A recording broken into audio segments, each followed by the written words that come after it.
Good morning, good afternoon, good evening, wherever you're watching this in the world. I hope you guys are doing okay. So it looks like the former King of Iron Fist is having a rough time on Tekken 8. I am of course talking about Ni, who is notorious for two characters, Brian Fury and of course more recently Feng Wei. Now I know he's very popular for his pool as well, but we're talking more recent times. In Tekken 7, Ni was extremely difficult competition, going through an entire top 8 of Evo basically poking people to death. Literally, he jabbed his way into grand finals and jabbed his way out. It was honestly impressive. It was probably one of the most impressive things I've seen in Tekken. Where everyone was playing very aggressively, Ni was able to slow the games down and basically let his opponents gas themselves out, peppering them with light jabs all around the ring. It was like watching Ali in his prime. Okay, not really, you get what I mean though. But that was Evo 2022. Fast forward to 2024 and Ni's not looking so hot these days. He recently tweeted out saying, currently, I don't recommend Feng. And basically everyone in the comment section was asking for an explanation. If you haven't guessed by now, Ni didn't give one. And that's where I come in. Now, before you start your jibber jabber about downplaying, carrying, or coping, let me just make one thing clear to everyone. I don't care. You know why I don't care? I was a Marduk main in Tekken 7. I have no shame, so save your comments. Carried? Sure.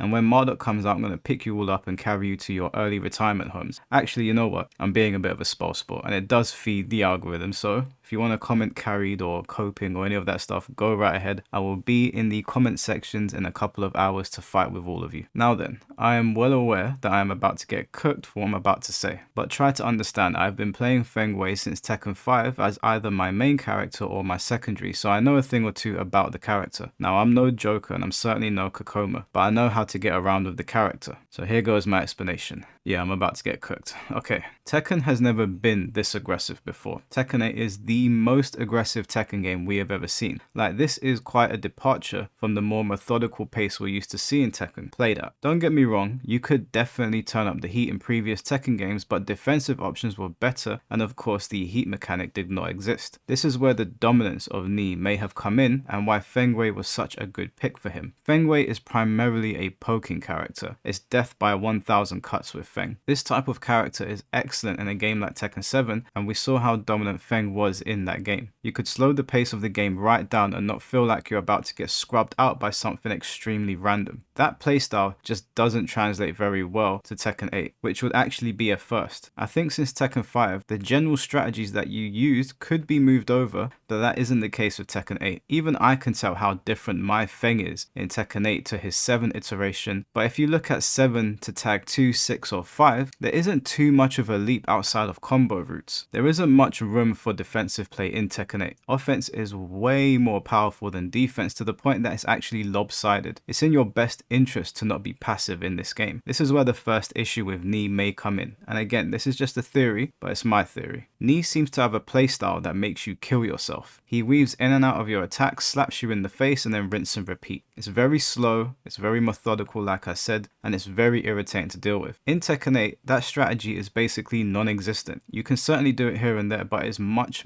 harder to be consistent. There are too many rushing attacks, too many tracking attacks, and too many pros versus cons, leaning heavily in the pros section when it comes to running into your opponent and mercilessly and recklessly swinging on them. Ni's playstyle just does not lend to Tekken 8. He has to adjust, and on that note, that brings me to Feng Wei. He needs to move on from Feng Wei because Feng Wei promotes that old school style of play. Now, just wait a second before you lose your tempers and you start typing all of this hoo-ha in the comment section. Let me explain before I get death threats. Give me 2 seconds. I am by no means saying Feng Wei isn't a strong character. That's not what I'm saying. That's not what I'm implying. Don't take it that way. I think Feng Wei is one of the best characters in this game. And in the right hands, he's an absolute menace to deal with. Notice what I said there though. In the right hands. Why am I saying in the right hands? Well, I don't think just anyone can play Feng and be effective with him in the way you can with, say, Dragunov or Claudio. I think Feng requires you to work a bit harder than the other top tier characters because of the nature of his playstyle, which is poking. Feng Wei pokes you to death. It's annoying, it's frustrating, it feels a bit like this.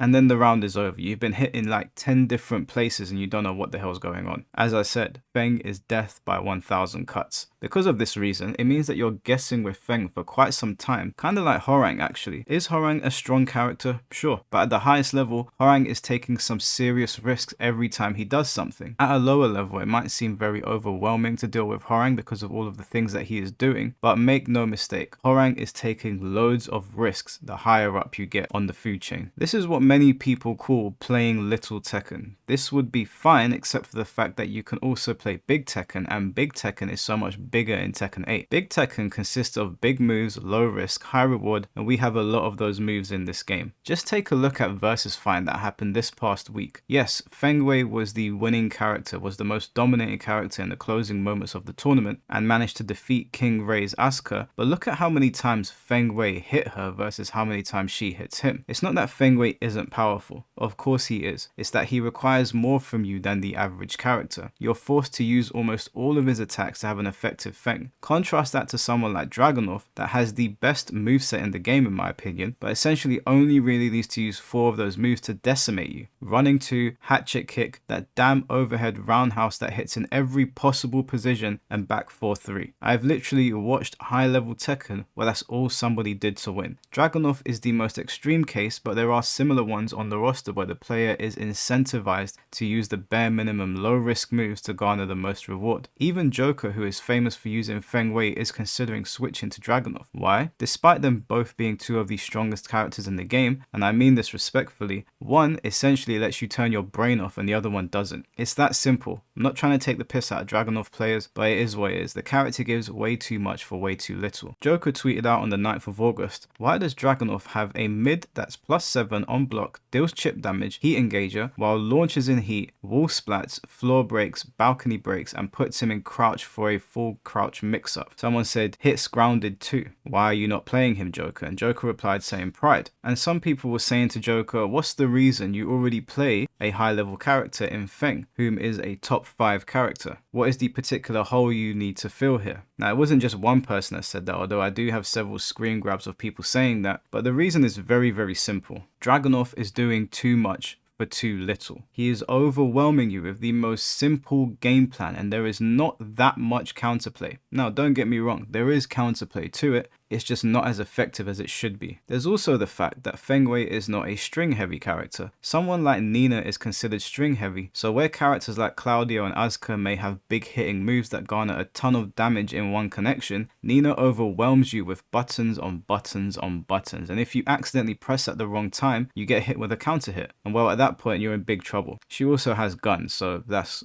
great. You then have extremely gimmick heavy characters, but unlike other fighting games, because of the scope of Tekken and the heat mechanic, gimmicks are extremely powerful in this game. Take Alyssa for example. I like to call her the gimmick queen. You will get cheesed out like crazy against this character and you won't even know what hit you. Chainsaw spam actually goes crazy and it is super effective. If you press at the wrong time, you're going to get deep fried, and if you don't press, then you're going to watch your life get chipped away as if this is Mortal Kombat. Now, some of you may be saying, Mike, what about back Kempo? That move ruins offense, and that is true. Back Kempo is extremely powerful that can disrupt your flow and make you scared to press buttons, but it is unlike Flash. Flash, which is a move that Yoshimitsu has, is a move that can help you get out of situations simply by mashing. And unlike Flash, you cannot mash Back Kempo. If you're being pressured and you're using Yoshimitsu, just mash Flash. It will hit and you'll be out. Or just spin away and take someone's back. Get a nice fat punish. You can't do that with back Kempo. You can't do it point blank. You can do that point blank with Yoshimitsu. Of course, that is where it's most effective. And if you don't believe me, try it. Go into training mode and have somebody mash on you and try to use back Kempo and see what happens. If someone is mashing in your face and you try to Kempo, you will get slapped and you will eat a counter hit.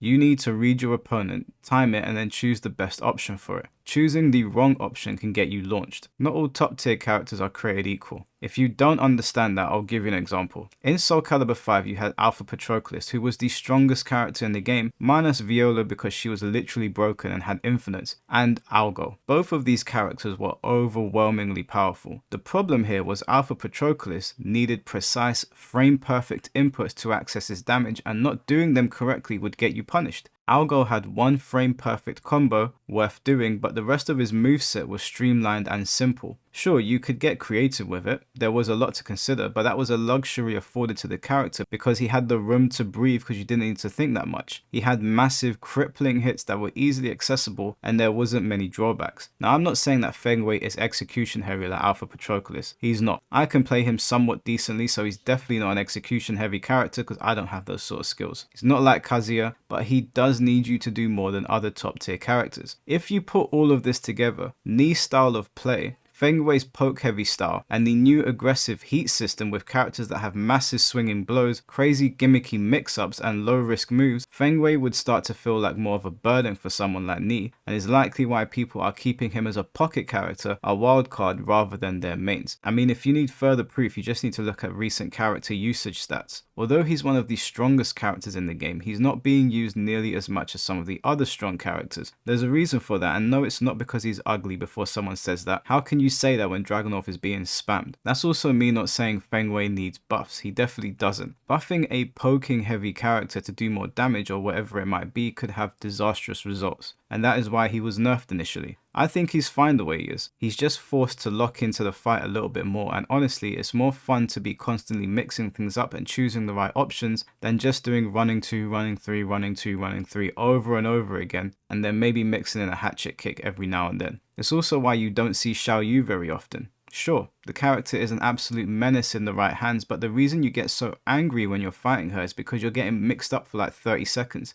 If Claudio hit you at the rate that Xiao Yu does, you'd be dead in 5 seconds. We can all agree that Xiao Yu is one of the strongest characters in the game, but the reason she's forgotten about in conversation and the reason she's overlooked is because she's not easy to use effectively. Why else do you not see her? And you know when a Xiao Yu player pops up on your screen, you're in for a very long day, especially when they're Tekken King and over. That person has locked in with this character and you're about to get mixed. But again, with Xiao Yu there is a lot to consider. Does she have some BS in her moveset? Yes, but it is nowhere near as easy to access as somebody like Dragunov. And please don't give me the excuse of, she's not played because she's not cool. In Tekken 6, Bob was spammed like crazy, but in Tekken Tag 2 he was nowhere to be seen. It was Eddie and Christy getting spammed because the Capoeira team was extremely powerful. In Tekken 7, where was all the Dragunov love? Super underused character because he was much harder to use effectively. The reason these characters are being picked up now at a much higher rate than others is because of the ease of use and accessibility to high damage with low risk. It is what it is. Did people suddenly stop being Bob fans from 6 to 7? Did people magically grow an affinity to Dragunov from 7 to 8? Absolutely not. And I'm not even hating you for it. I get it. I like winning as well. And if you found the most feasible routes to victory, I say do it. Do it till the wheels fall off. I did it. I remember when I picked up Marduk in Tekken 7 and I said, hey, this is fun and my opponents are getting really angry. This is actually super fun and I don't even have to try. What was even more fun is when I decided to try with Marduk. The most terrifying thing you can come across in Tekken 7 is a Marduk player that is trying to play seriously. Then you've got real problems on your hands. Anyways, that is why I think Ni is moving away from Feng Wei slowly and why even Joker is considering moving over to Dragunov. Not all top tiers are created equal. Different characters interact differently with new systems. I'd like to know what you guys think in the comment section. Try to not flame me too hard. I will flame you back, rest assured. And if you've made it to the end of the video, quickly just want to send you guys a message. Thanks for all the love and support on the videos that I've been getting recently. Really appreciate all of you. And this has been some of the most fun that I've ever had on YouTube. But I do want to say one thing.